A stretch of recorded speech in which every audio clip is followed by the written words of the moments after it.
Welcome back to part 2. Today, we continue our discussion on happiness.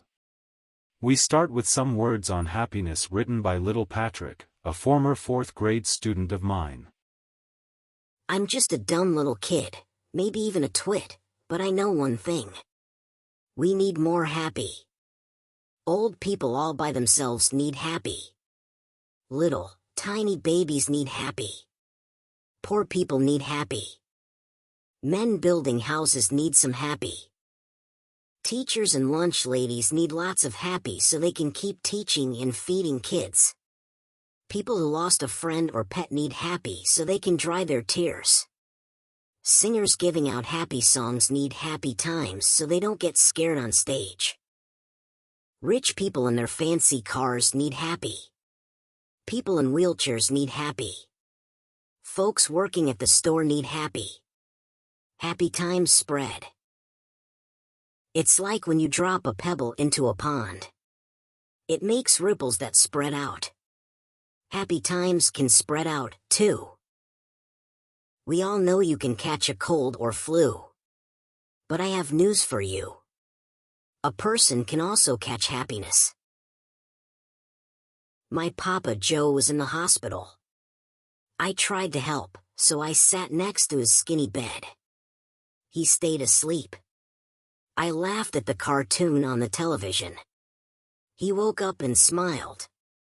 My happy woke him up. Our sweetheart sister can always use some more happy. The baker who puts out the fresh donuts needs happy. The nurses keeping people from suffering need lots of happy. Old grandpas and little kids love happiness. Animal doctors can use happiness to keep pets alive and well.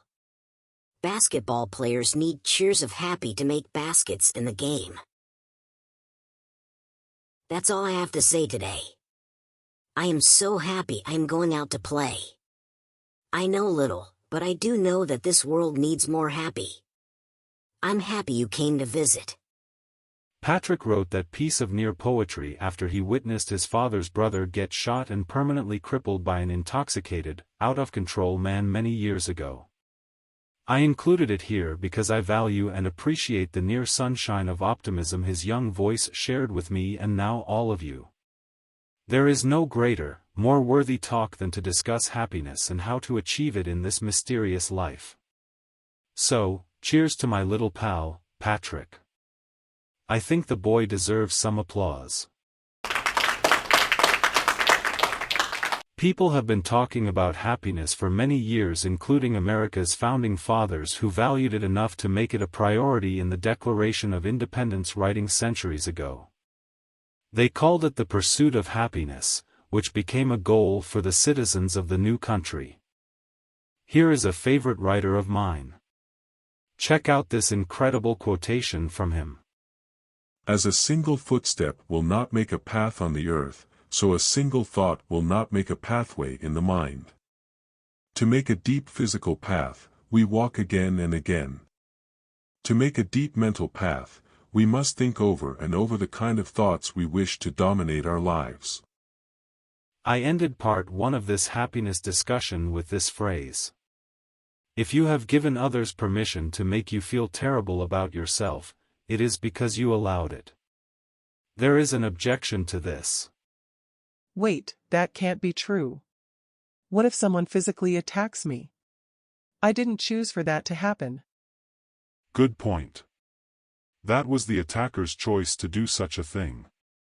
You had nothing to do with his choice, regardless of what he says, including statements like "you made me do that" by how you were acting, which is a favorite trick used by abusive types as an excuse. Most can see the flaw and dishonesty in such statements dealing with physical force, so why can't we see the similar flaw in suggesting anyone made you do something? If material things and people's opinions and treatment of you don't make you happy, then what does? Your mind does. This is the core of my learning and now teaching. Transformation is exciting. Students accept this statement as the major principle and guiding light. If the number 1 goal in life was to be happy, then the world would be a better place and your inner world would definitely be a nicer, more peaceful place. But there is a flaw in that statement an alert human could focus on. If I get happiness by watching others suffer or by lying, cheating, and harming people, then that will not add to the world's overall happiness. Oh, excellent spotting, my alert friend. Yeah, a psychopath could indeed be a very happy person. But that proves the point. Abhorrent, hurtful things would not be cause for celebration for most of us. But the perverted mind can somehow make such things pleasurable. Well, if you don't have an evil or diseased mind that loves spreading misery around as fun, then your healthy, compassionate mind can choose to be happy no matter what the circumstances for most of each day.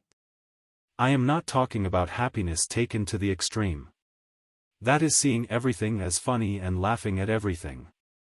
Anyone who behaves that way is too drunk, scored some righteous bud, or is a complete loon. There are exceptions when being happy most days is tested, of course. Grief is the major challenge and a part of life that is so hard to comprehend. When someone who you made special memories with is now only a memory, it is rough. The intense pain can be almost unbearable. When you experience a major loss of a loved one, what can one do? How you react to tragedy is up to you. Your 17-year-old daughter gets cancer and dies suddenly. You could crawl into bed and stay there for months, which would be understandable. But you don't have to do so. You could acknowledge how you were given the 17 years of knowing her as a gift. You could look at it that way or react in 100 other ways to get you through the dark, sad tunnel of loss. I will discuss grief and loss more properly in the future. It deserves a real discussion, not a shallow, trite soundbite. Happiness is a choice explains a thing I always wondered about in this life.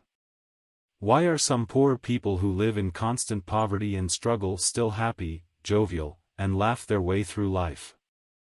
Circumstances would seem to dictate they be miserable, stoic, and unhappy all the time. I am taking much time with this one as because choosing to be happy is the best armor for protecting one from the battles of life there is available. Nobody can strip it away from you, ever. I am going to substitute the term happy for what I think is a better term. I think contentment is a better concept. Happiness is an overused word and has the connotation of living life while laughing all the time. We are not claiming to be striving for a happy life filled with always vibrant blue skies or playful rainbows while unicorns glide through the air. We are not suggesting sunshine, lollipops, and never a down moment. Life is too hard for such simpleton dreams and fantasies. Such thinking is unattainable. But being content for most of each day is attainable. Can I prove this? We shall see. You can have a dominating way of thinking and a constant goal of being peaceful, mostly quiet, and appreciative, which contentment describes. Just like happiness is distinct from pleasure, then contentment is a less loaded, more mature term. Say happy person and many will visualize a person who is always smiling, in a good mood, and spreading joy. That would be a hard thing to do each day, but being content is a quieter version and one that is attainable. We see a content person as one with a small grin, peaceful look, and few words. Contentment is a mellow version of happiness and is like a comfortable sort of baseline or pulse to one's life. Take a look at baby E if you want to visualize true contentment. Your goal is to be content for most of each day. Not each minute or second, but for most of each day. This is the major goal of this program. It can be done and is a wonderful way to go through life. Try it. I find it interesting that when you ask people what their goals are, few state being content as a top priority. If being content is always on your mind, then it will become a priority. That is all for this session. Being content and learning how to be your own best friend are the focus of this transformation is exciting program. Lots of good lessons coming up. Goodbye until next time.